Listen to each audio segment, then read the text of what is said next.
Dr. Cox, welcome to GrandLakeBusinessJournal.com. Our first interview. Thank you for your time this morning. Well, thank you. It's an honor and a privilege as your state representative to be the first interview, and I hope that this website takes off as a way to get out the news not only about our state, but in particular the Grand Lake area, to let Oklahomans know about the opportunities both for business and for recreation in our area. The stimulus bill. Sure. Do you know if anything is in it for Grove at this point? Well, with the state economy being $900 million short this year compared to last year, the stimulus bill is going to help Delaware County. In particular, a large portion of the stimulus package from the federal government is going to go to health care.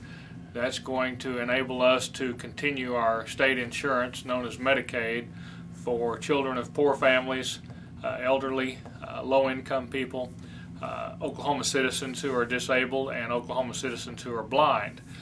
So that will be a big shot in the arm as far as the state economy is concerned.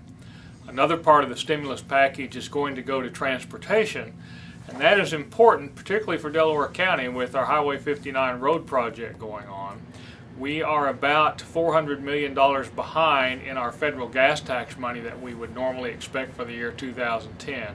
The stimulus package will make up that shortfall in the federal gas money, so to keep that Highway 59 project on track. There's also some money in the stimulus package for senior nutrition, which will help us keep our senior centers open and hopefully open up the senior center in Strang to provide some low-cost meals for our senior citizens. How is the economy in Delaware County? We know Delaware County is a little bit different than the rest of the state. In most of the state of Oklahoma, the economy is based to a large portion on oil and gas, particularly gas and the gas production taxes. Delaware County is one of 3 counties in the state that has no oil or gas production, so we're a little bit more dependent upon our small industry here. We have some industries that have contracts both with the aerospace industry, which is down, as you know from reading the newspaper, but they also do some government contracting work, and that seems to be fairly stable.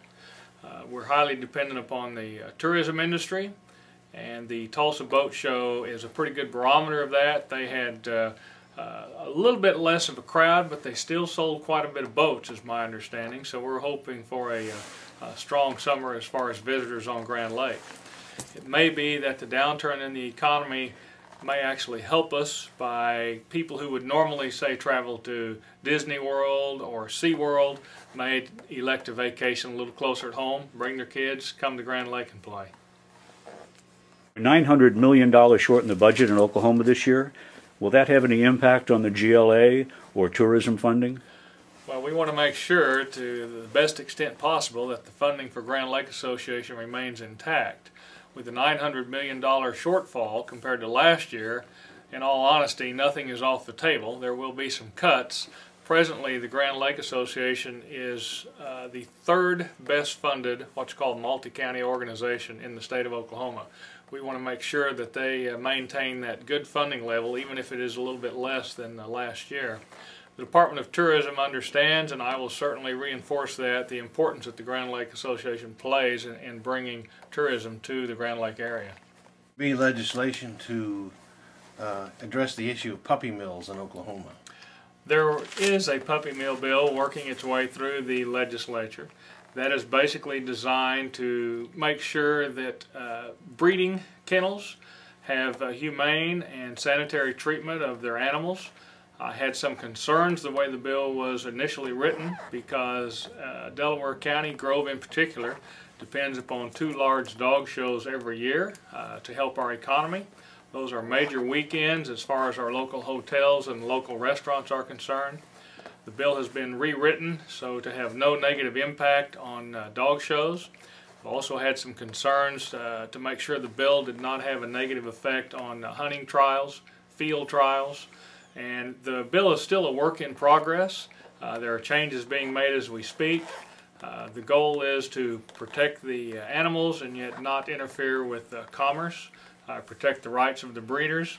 I think as of this taping, we're still about 2 weeks away from getting a complete bill to vote on, but I'm convinced that we will pass a puppy mill bill this legislative session.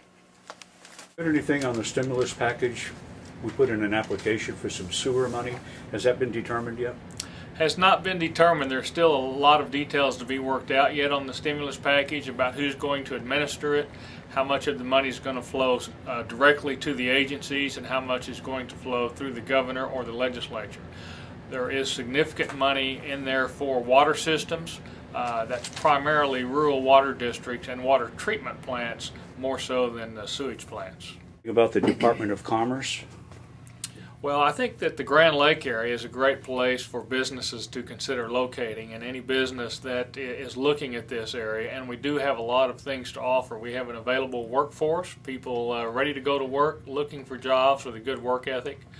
The lifestyle here is wonderful with great recreation on Grand Lake, good schools for your kids, and it's just a super place to live. Low crime rate, I mean, especially compared to the major metropolitan areas, we have very little crime here.